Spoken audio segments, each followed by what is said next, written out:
सिक्किम में एक Bharat China border पर 14,000 फीट की ऊंचाई पर तैनात एक भारतीय सैनिक को सेना के लिए सामान लेके जाना था। अचानक से ग्लेशियर की चपेट में आने की वजह से उसकी मृत्यु हो गई। उसका शव 3 दिन तक लगातार भारतीय सेना ढूंढती रही, लेकिन उसका शव ही नहीं मिला। उसके बाद जो हुआ वो अनबिलीवेबल था।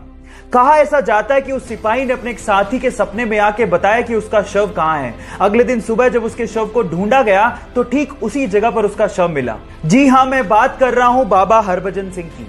और गाइस, कहा तो यह भी जाता है कि आज भी उनकी आत्मा भारतीय चाइनीज बॉर्डर पर हमारे देश की रक्षा कर रही है। और वहां पर चीन और भारतीय सैनिकों के बीच में जब भी कोई मीटिंग होती है तो उनके लिए एक स्पेशल चेयर छोड़ी जाती है। गाइस, मैं बाबा हरभजन सिंह के जज्बे को और भारत के हर सैनिक के जज्बे को दिल से सलाम करता हूं। गाइस, आप लोगों ने वीडियो बनाने के लिए या फिर वीडियो देखने के लिए स्मार्टफोन तो खरीदा होगा।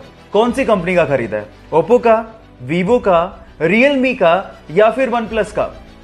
अब आप लोग ये सोच रहे होंगे कि सारी कंपनियां डिफरेंट है, लेकिन आपको जान करके हैरानी होगी कि ये सारे स्मार्टफोन एक ही कंपनी ओन करती है, जिसका नाम है BBK, जो कि चाइना की कंपनी है। और आज के समय में ये वर्ल्ड की second largest smartphone manufacturing company है, जिसके CEO अलग है, जिनके ब्रांड एम्बेसडर अलग हैं, जिनकी मार्केटिंग स्ट्रेटेजी अलग है, लेकिन ओनर एक ही है, जिसका नाम है डॉन योंग पिंग। है ना कमाल की बात? और मजे की बात यह है कि उसने सैमसंग और एप्पल जैसे ब्रांड्स की बैंड बजा दी है और आज के टाइम $14 बिलियन का मार्केट कैप्चर करके बैठी है। बात अजीब है लेकिन सच है।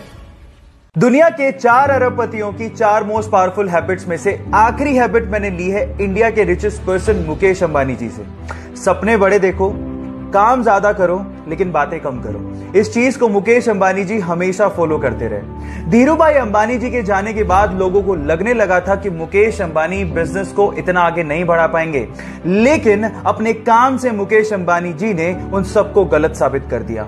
हमेशा सबसे बड़ा सोचा और उसे पूरा भी किया। रिलायंस पेट्रोलियम और जियो कम्युनिकेशन उसके एग्जाम्पल्स हैं, लेकिन कभी भी वो शोषा नहीं करते और ना ही लाइमलाइट में आने की कोशिश करते हैं। So do more, talk less. अब अगर आपने बाकी बची हुई हैबिट्स नहीं देखी हैं तो प्रोफाइल को विजिट करना मत भूलिएगा। मिलते हैं अगले वीडियोस में। एक बार एक पिता ने अपने बेटे को पुरानी टी-शर्ट देते हुए कहा कि जाओ इसे $2 में बेच के आओ। तो उस बेटे ने उसे साफ किया और पास के रेलवे स्टेशन पर जाकर 5 घंटे की मेहनत के बाद उसे $2 में बेच दिया। अगले दिन पिताजी ने कहा, बेटा ये लो एक और टी-शर्ट, अब इसे $20 में बेच के आओ। तो उसने उस पे मिकी माउस का स्टिकर चिपकाया और पास के स्कूल में जाके खड़ा हो गया और एक अमीर बाप के बेटे को उस टी-शर्ट को $20 में बेच दिया। अगले दिन पिताजी ने कहा, बेटा ये लो एक और टी-शर्ट, अब इसे $200 में बेच के आओ। उस बच्चे ने कुछ नहीं कहा। अगले दिन शहर गया और वहां पर एक सेलिब्रिटी आई हुई थी। उसने घेरा तोड़ा और सेलिब्रिटी को कहा कि इस टी-शर्ट पे ऑटोग्राफ दे दीजिए। उस सेलिब्रिटी ने बच्चे को देखकर ऑटोग्राफ दे दिया और वो बच्चा वहीं बाहर खड़ा होकर उस टी-शर्ट को नीलाम करने लगा और उसी टी-शर्ट को उसने $2000 में बेचा। Yes, I'm talking about the great player Michael Jordan. और सीखने लायक बात यहां पर यह है कि अगर आप पॉजिटिव सोच रखते हो तो रास्ते अपने आप निकल आते हैं। वर्ल्ड के 4 बड़े अरबपतियों की 4 मोस्ट पावरफुल हैबिट्स में से हैबिट नंबर 2 मैंने ली है वर्ल्ड के 3rd रिचेस्ट पर्सन और सबसे बड़े इन्वेस्टर वॉरेन बफेट से।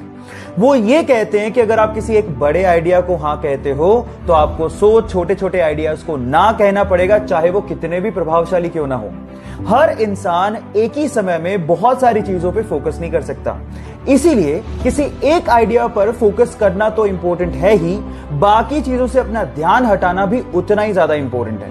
इसीलिए वो अपने पूरे दिन में 80% समय में बुक्स पढ़ते हैं और बाकी समय में अपने प्रोफेशनल ग्रोथ पे ध्यान देते हैं। बस इससे ज्यादा कुछ नहीं। बाकी बची हुई हैबिट्स के लिए मुझे फॉलो करना मत भूलिएगा। मिलते हैं अगले वीडियो में।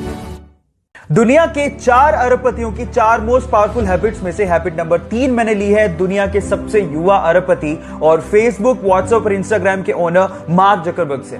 वो ये कहते हैं कि मैं हमेशा अपने आप को चैलेंज देने में बिलीव रखता हूं। मुझे कोई फर्क नहीं पड़ता दूसरे लोग क्या कर रहे हैं और अपने आप को चैलेंज देने के बाद मैं उसको पूरा करने के लिए जी जान लगा देता हूं। रिसेंटली उन्होंने अपने आप को चैलेंज दिया है कि वो हर दिन 1 मील दौड़ेंगे, हर 1 वीक में 1 बुक को पूरा करेंगे और चाइनीज लैंग्वेज मैंडरिन को सीखेंगे। मेरा सवाल आपसे यह है कि आप में से कितने लोग अपने आप को चैलेंज देते हैं और उसे पूरा करने में अपना पूरा दम लगा देते हैं। सो गाइस, बाकी बची हुई हैबिट के लिए मुझे फॉलो करना मत भूलिएगा। मिलते हैं अगले वीडियो में।